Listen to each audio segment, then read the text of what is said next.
Assalamualaikum warahmatullahi wabarakatuh. Waalaikumsalam. Alhamdulillahirabbil alamin, wassalatu wassalamu ala asyrofil anbiya'i wal mursalin wa ala alihi wa ashabihi ajma'in. Asyhadu an la ilaha illallah wahdahu la syarika lah wa asyhadu anna Muhammadan abduhu wa rasuluhu la nabiyya ba'dah. Bapak Ibu jamaah rahimakumullah, mari kita awali majlis pada pagi hari ini dengan bersama-sama mohon pada Allah Subhanahu wa taala mudah-mudahan aktivitas kita pagi ini membawa keberkahan bagi kita di waktu-waktu yang akan datang. Lillahi wa lillahi Rasulillah al-Fatihah.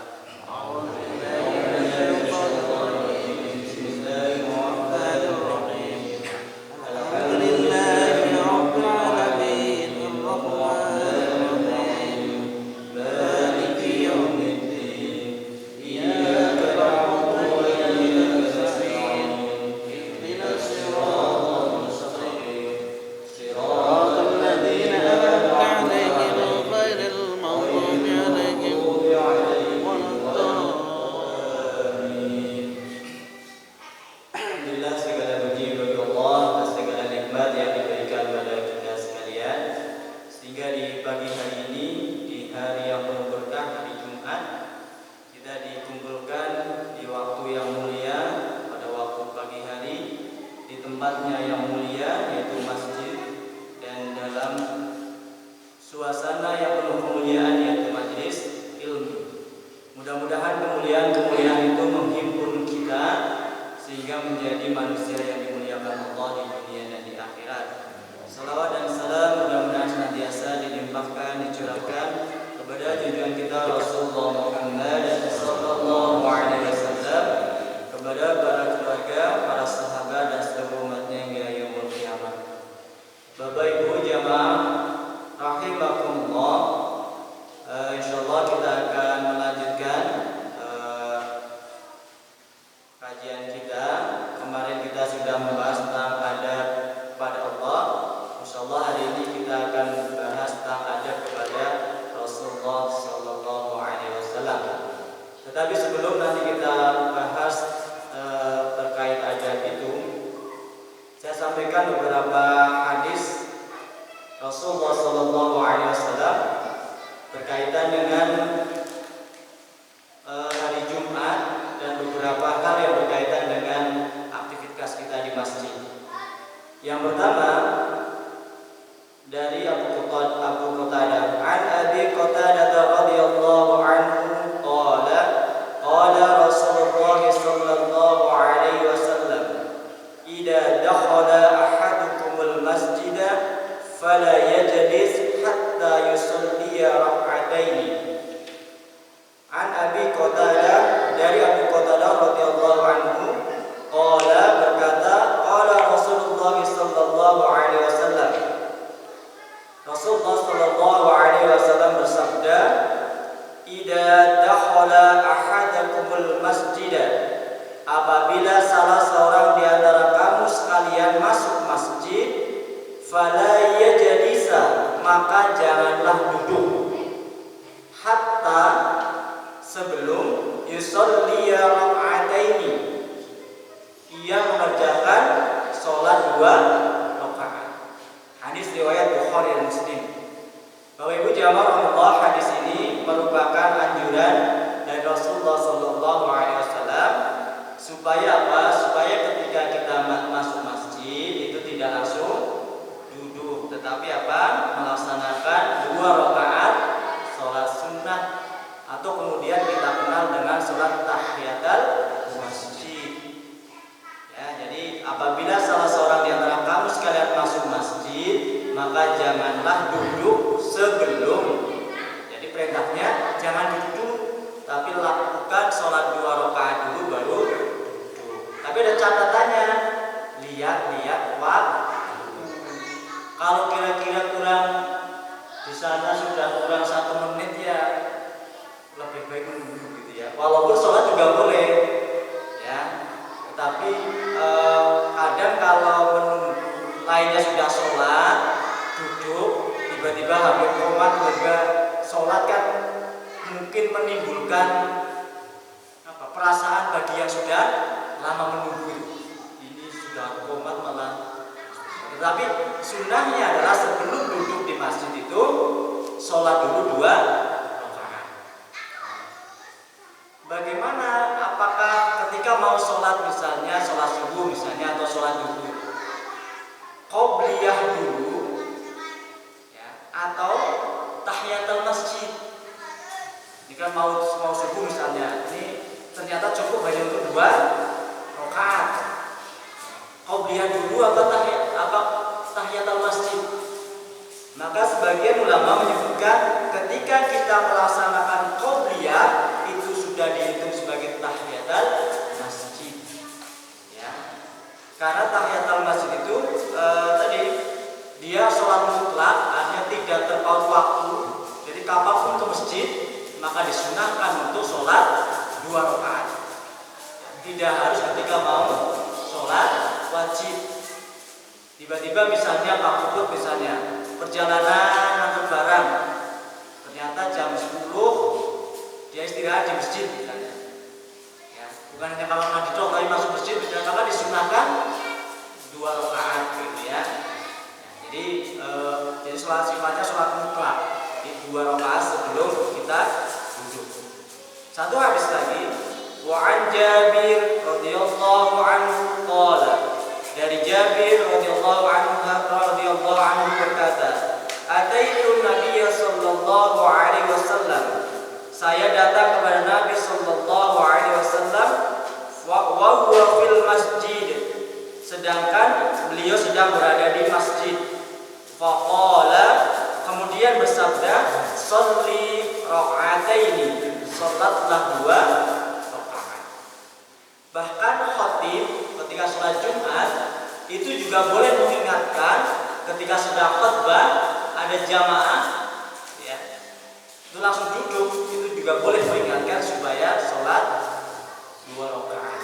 Ya, maka ini bapak-bapak ibu, ini menjadi satu keutamaan ketika kita masuk masjid dan waktunya masih cukup untuk melaksanakan 2 rakaat, maka tidak ada salahnya atau kita mengikuti keutamaan sholat sunnah masuk masjid gitu ya. Jadi karena salah satu kenapa kemudian orang yang ada sebuah riwayat misalnya orang yang rumahnya jauh dari masjid, maka Allah berikan pahala baginya, pahala perjalanannya, sehingga dia pahalanya banyak.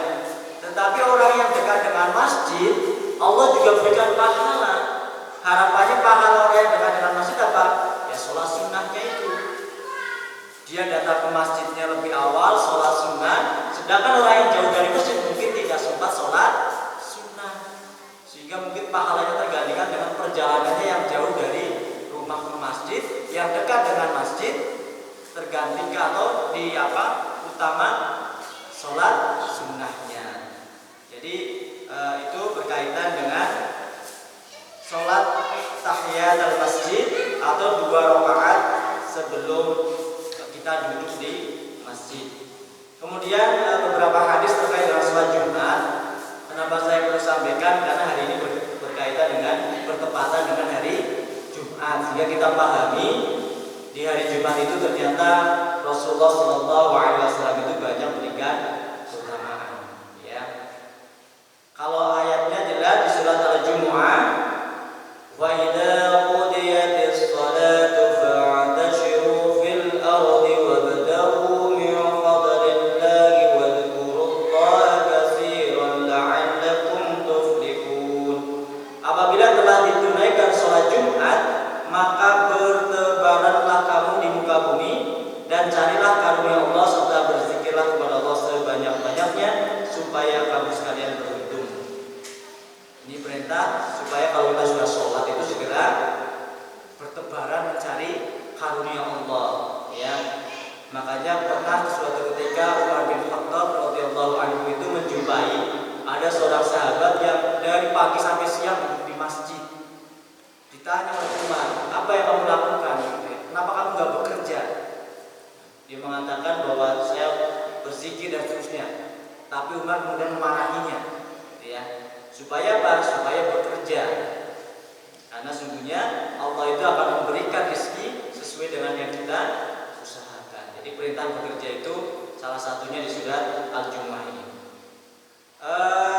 Wa'an Abi Hurairah radhiyallahu anhu, dari Abu Hurairah radhiyallahu anhu berkata, qala Rasulullah sallallahu alaihi wasallam, dari Rasulullah sallallahu alaihi wasallam bersabda, khairu yaumin tala'at alaihi syamsu yaumal jumu'ah. Sebaik-baik hari di mana matahari terbit adalah hari Jumat. Fihi khuliqa Adam. Hari itu diciptakan Nabi Adam. Wa fihi udkhilal jannah. Pada hari itu Nabi Adam dimasukkan ke dalam surga. Wa fihi ukhrija minha. Dan pada hari itu pula Nabi Adam dikeluarkan dari surga. Hadis riwayat Muslim. Jadi sebaik-baik hari di mana matahari terbit itu adalah hari Jumat. Dan kita hari ini ada di hari Jumat sebagai sebaik-baik hari. Ya. Jadi khairu yaumin. Dan yang berikutnya, wa anhu, dari Abu Hurairah qala Rasulullah sallallahu alaihi wasallam, bersabda Rasulullah sallallahu alaihi wasallam, man tawaddaa fa ahsanul wudu'a. Barang siapa yang wudu dengan sempurna, kemudian summa atal jum'ata, kemudian mendatangi sholat Jumat, fastama'a wa ansada, lalu mendengarkan dan memperhatikan khutbah, ghufira lahu ma baina wa bainal jum'ati, maka diampunilah dosa yang dilakukan antara hari itu sampai pada hari Jumat berikutnya. Wa ziyadatu salasatin ayyam, dan ditambah dengan 3 hari. Wa man masala hasfa faqad lagha, dan barang siapa yang bermain-main kerikil maka sia-sialah Jumatnya. Ini hadis barangkali khusus bapak-bapak yang Jumatan gitu ya. Jadi hadisnya jelas, barang siapa yang wudu dengan sempurna, kemudian setelah wudu dia mendatangi sholat Jumat, tapi tidak hanya datang, ada ketentuannya, lalu mendengarkan dan memperhatikan khutbah Jumat, maka Allah ampuni dosanya antara hari itu, berarti hari ini hari Jumat, sampai hari Jumat berikutnya. Dan Allah masih menambahkan wa ziyadatu salasati ayyam, dan ditambah dengan 3 hari. Maka mari kita sama-sama niatkan untuk melaksanakan ibadah di hari Jumat, wudu dengan sempurna, datang ke Jumat juga jangan paling akhir gitu ya. Datangnya paling akhir, pulangnya paling cepat, karena di samping pintu kan ya, karena pulang datangnya terakhir kan di samping pintu, sehingga otomatis pulangnya paling cepat. Menggunakan dalil jangan telat 2 kali. Nek berangkat telat ya pulangnya jangan telat gitu ya. Nek berangkat telat ya pulangnya sih gasip gitu ya. Ini kan keliru. Nah, jadi kemudian setelah, bahkan dianjurkan bahwa ketika datang ke sholat Jumat itu pilihlah atau datanglah paling awal di shaf yang paling depan, maka pahalanya itu seperti unta merah gitu ya, Ferrari lah ya. Pahalanya sangat banyak. Ya, kalau datangnya terakhir itu ya dapatnya ya kalau banyak dapat gitu ya. Karena dari riwayat lain, ketika khatib sudah naik mimbar, maka catatan amal atau catatan absen sudah ditutup. Jadi ketika khatib sudah salam naik mimbar, maka malaikat penjaga absen di depan pintu sana sudah menutup buku absennya, karena malaikat juga mendengarkan khutbah. Maka alhamdulillah orang yang dia datang ke Jumat tapi sudah waktu khutbah mulai, apalagi sudah qomat, datangnya sudah qomat gitu ya. Ya walaupun tidak ada sesi ya, pasti Allah menghitung semua pengorbanan gitu ya. Tetapi kalau kita lihat hadisnya berarti tidak dicatat gitu. Karena malaikat pencatat juga lagi sibuk mendengarkan khutbah. Jadi yang datang apalagi ngimpi gitu ya, malah katanya ini lewatin begini gitu ya. Ya, seperti tidak dicatat oleh malaikat. Maka sebaik-baik kita datang ke masjid itu ya sebelum khutbah. Sehingga harapannya masih ada catatannya walaupun terakhir tapi kan sih anak catatannya gitu ya. Jadi apalagi yang katanya paling awal insyaallah ya itu luar biasa. Tadi ada keterangan yang mendengarkan dan memperhatikan khutbah. Ini yang selama ini barangkali banyak yang tidak dilakukan. Karena banyak orang yang mendengarkan khutbah itu tertidur. Maka kadang pun bangun kaget, ini masjidnya sesat. Masa khutbah Jumatan gak ada khutbahnya. Karena dia dari adzan sampai qomat tidur. Sehingga tidak tahu kalau ada khutbahnya. Ini yang barangkali yang tahu pada tidur kan khotibnya. Nah, di depan kan tahu semua ya musik A, B, C, D. Maka sebaik-baik khotib adalah yang mempercepat khutbahnya. Sunnahnya sholat Jumat itu mempercepat khutbah dan memperlama sholat. Jadi khutbahnya dipercepat, sholatnya agak lama. Ini sunnahnya begitu. Jadi makanya apalagi dengan kondisi pandemi ini kan khutbah maksimal 10 menit ya, maksimal 10 menit. Jika jangan kelamaan gitu ya. Jadi ini yang kadang jarang dilakukan karena biasanya pada waktu khutbah itu banyak yang tertidur dengan pulas gitu ya. Ya apakah salah ya? Enggak salah. Tapi ya, tidak mengikuti ajaran hadis ini, memperhatikan dan mengikuti khutbah. Masih ada keterangan yang lain. Artinya yang di atas itu tidak berlaku ketika apa? Dan barang siapa bermain-main kerikil ini bisa diartikan dolanan jeding, ya, tasbih atau apapun lah. Ini kalau sini bunyi hadisnya, barang siapa bermain-main kerikil, ya di sini diartikan kan, saya nggak pernah bawa kerikil ke masjid ya, bukan itu, tapi bisa diartikan main-main jari, main tasbih, ya, zikir nggak boleh. Karena ketika khutbah itu kita fokus mendengarkan, bahkan mengingatkan orang lain untuk mendengarkan khutbah pun nggak boleh. Temennya misalnya dicerita gitu ya, kita mengingatkan pun nggak boleh. Karena apa? Betul-betul kita khusyuk mendengarkan khutbah.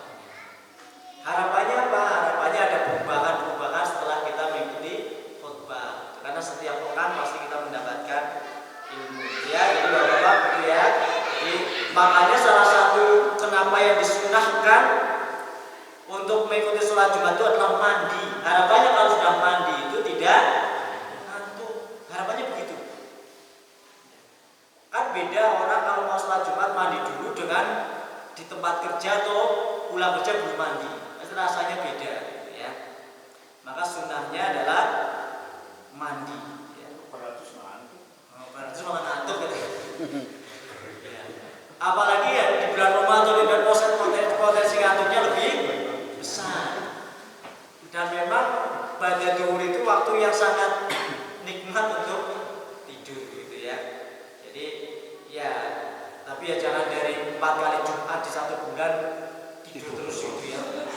Kayaknya ya, Jumatannya oleh HP oleh ya lali gitu ya.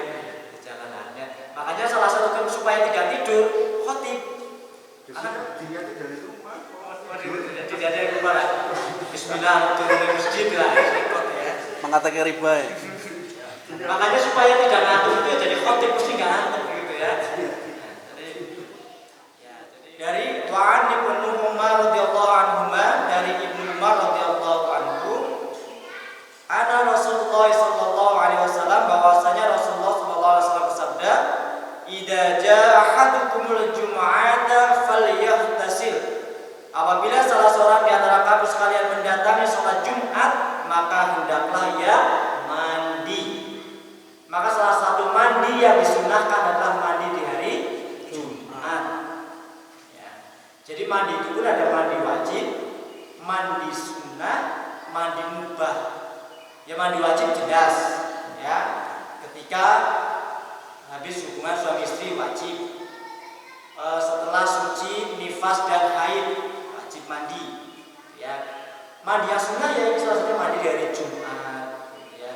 Mandi yang mubah ya mandi yang kita setiap hari itu. Ya mungkin harus ya ini kan selama tidak wajib mandi kan tidak harus mandi. Ya, wajib terus baik. Jadi ya begitu. Tapi kalau kita mau melakukan sholat kalau silahkan gitu ya. Ini satu lagi nih ya.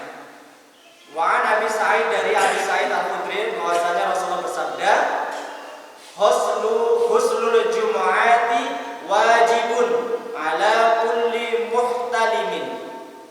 Kalau hadis yang diriwayatkan dari Sa'id Al-Khudri mengatakan, mandi Jumat adalah wajib bagi setiap orang yang telah dewasa.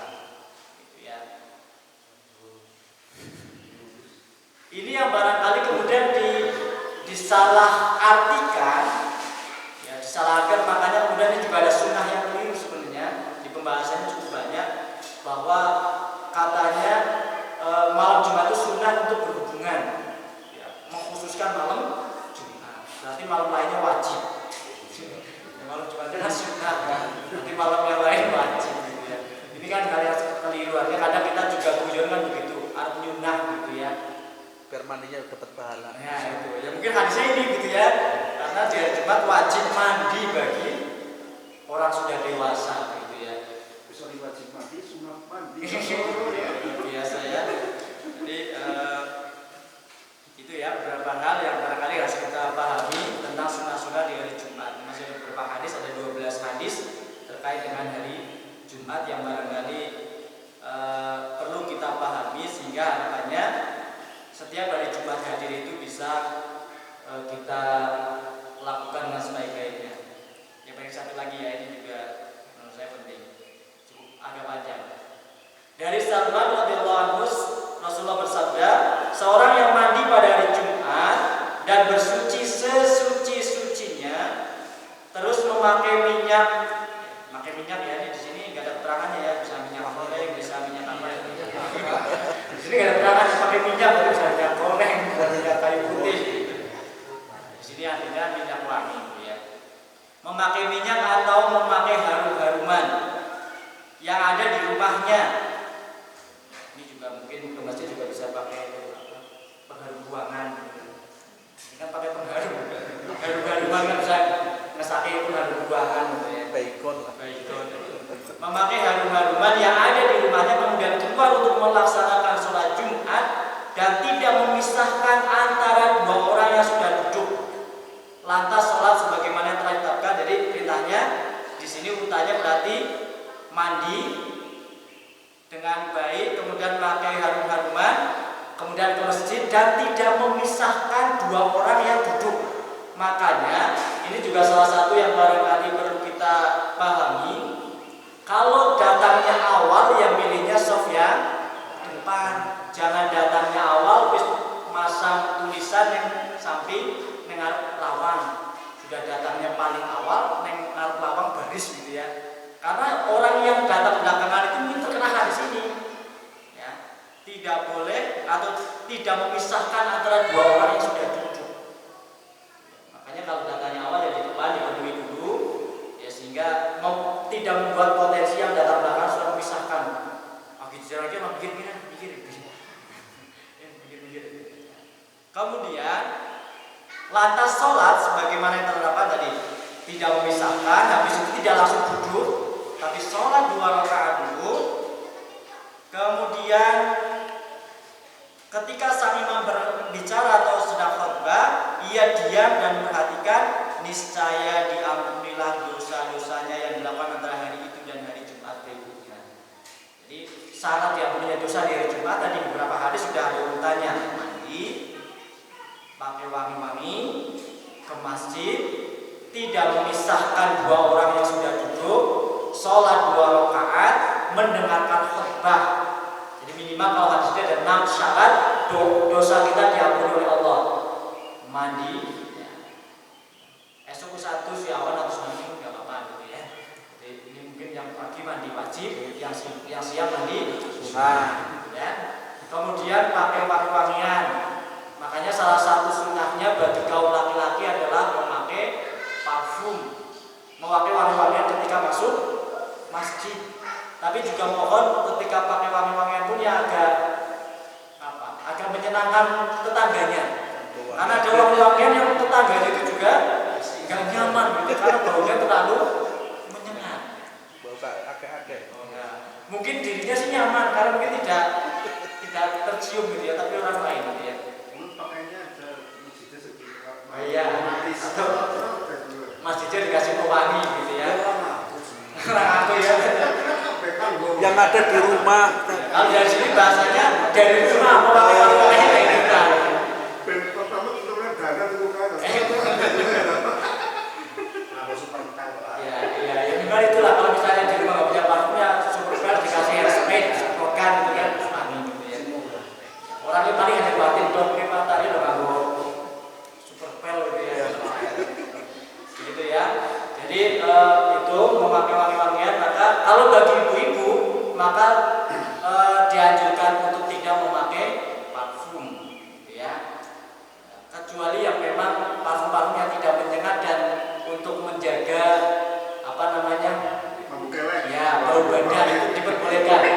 Tapi jangan sampai ibu-ibu keluar pakai parfum yang menyengat seperti parfumnya bapak, itu nggak boleh. Karena apa?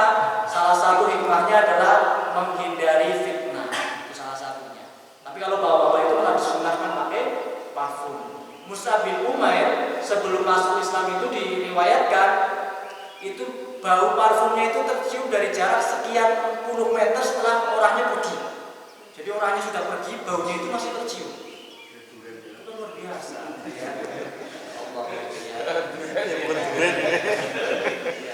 Bahkan para sultan di Arab sana, parfumnya itu cukup mahal gitu ya. Yang za'faron itu sangat mahal. Saya dapat baca riwayat, misalnya riwayatnya Umar bin Abdul Aziz sebelum jadi khalifah, parfumnya itu seharga 3.000 dinar. Kalau yang emas dinar atau tidak Pak? Mas Kulit. Yang emas dinar. Dinar ya. Jadi 3.000 dinar gitu ya. Parfumnya tok. Kalau itu berarti sekian juta lah, atau dia mengatakan pokoknya harganya puluhan juta. Kenapa harganya mahal? Karena dari sekian banyak bunga hanya mungkin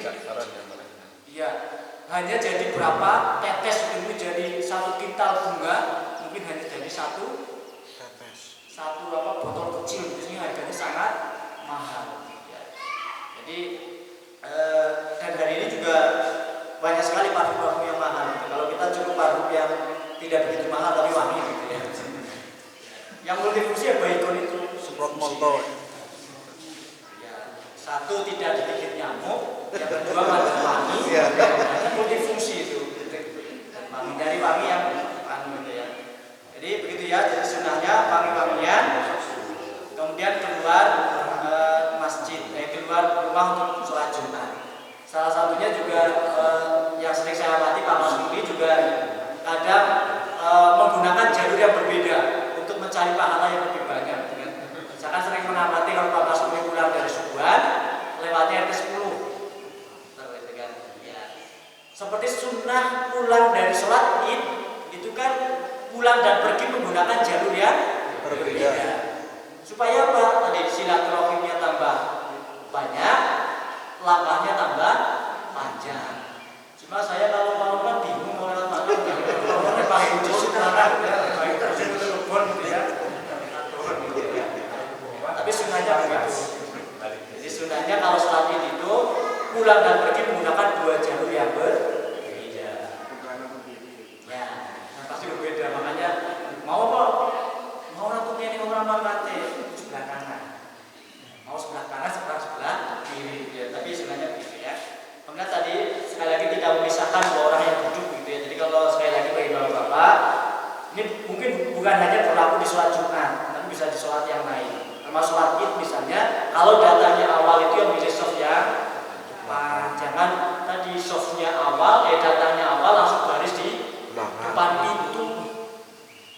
Bagi yang apalagi langsung di luar, orang yang baru datang, masjid itu penuh. Padahal mendengar oksigen. Tapi karena dia datang langsung pasang sajadah di depan pintu, masjid itu penuh, kayaknya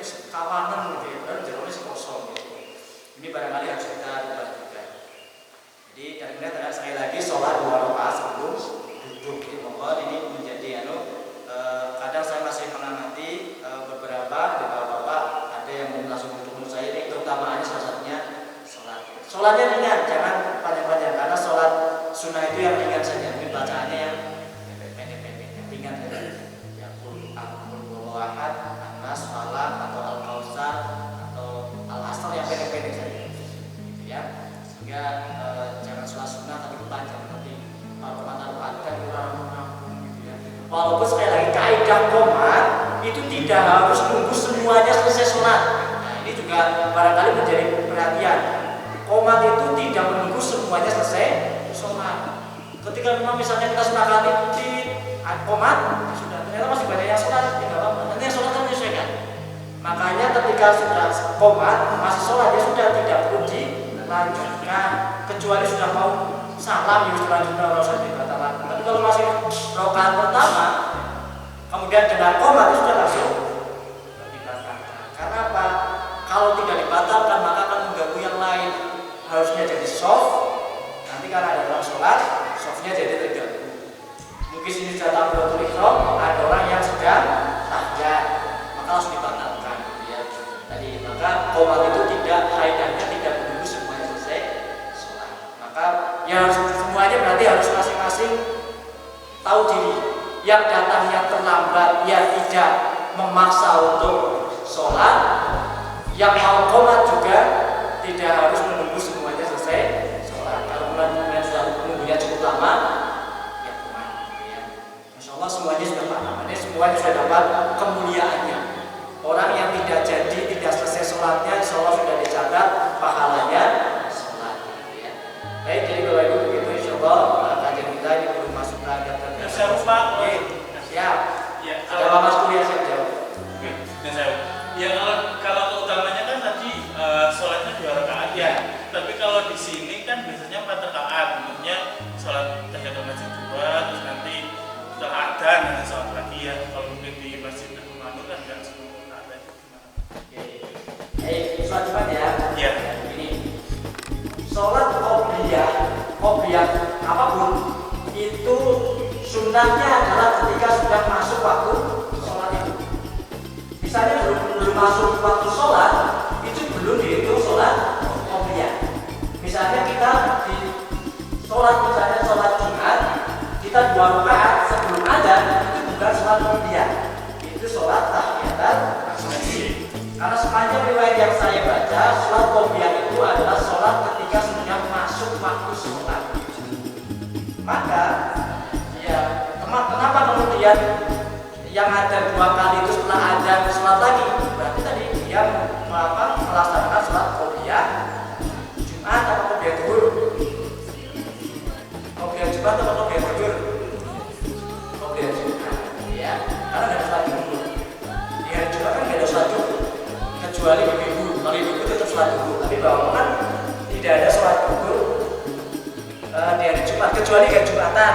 Kalau nggak Jumatan terus sholat zuhur ya. Jangan hari Jumatan terus niatnya sholat Jumat. Jumatan ya sholat Jumat. Kalau hari Jumatan terus niatnya sholat zuhur. Jadi begitu. Jadi karena sepanjang yang saya tahu, qobliyah itu adalah sholat sunnah yang mengiringi sholat fardu ketika sudah masuk waktu sholat fardu. Sehingga kalau kita misalnya ada sekali, berarti kita nih sholatnya sholat tahiyatul masjid. Ya, karena kan berarti belum masuk waktu zuhur. Sholat kita kan belum masuk waktu zuhur kan. Makanya kalau yang ada 2 kali itu sholat 2 rakaat, adzan, maka sholat lagi. Ya, sholat yang kedua itu qobliyah. Apakah harus begitu ya? Enggak. Ya, tadi yang satu adzan ya dengan syariat itu 2 adzan 2 syariat. Bahkan rawatib sholat zuhur itu kan yang 4 rakaat itu qobliyah bergantian. Dua ya.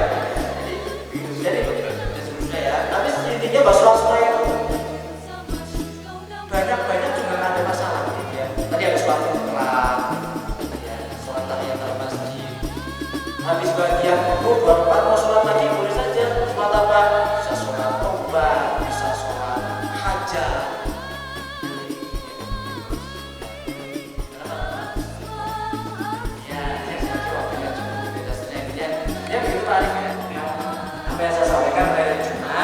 Tentu ini bukan hanya berlaku bagi bapak-bapak ya, ibu juga terhadap Jumat banyak keutamaannya. Surat Al-Kahfi, memperbanyak sholawat, bersedekah. Ini salah satu sunnah di hari Jumat. Memotong kuku, rambut, ya baik rambut kepala, kumis, ketiak, rambut kemaluan disunahkan di hari Jumat. Jadi sunahnya begitu, ibu bapak juga bisa begitu. Jadi potong kuku, potong rambut, membaca surat Al-Kahfi, kemudian memperbanyak sholawat, banyak. Karena sebuah riwayat mengatakan kiamat itu terjadi dari Jumat. Maka Allah itu nanti masih bisa lihat dari mungkin Jumat. Iya kan? Kalau Jumat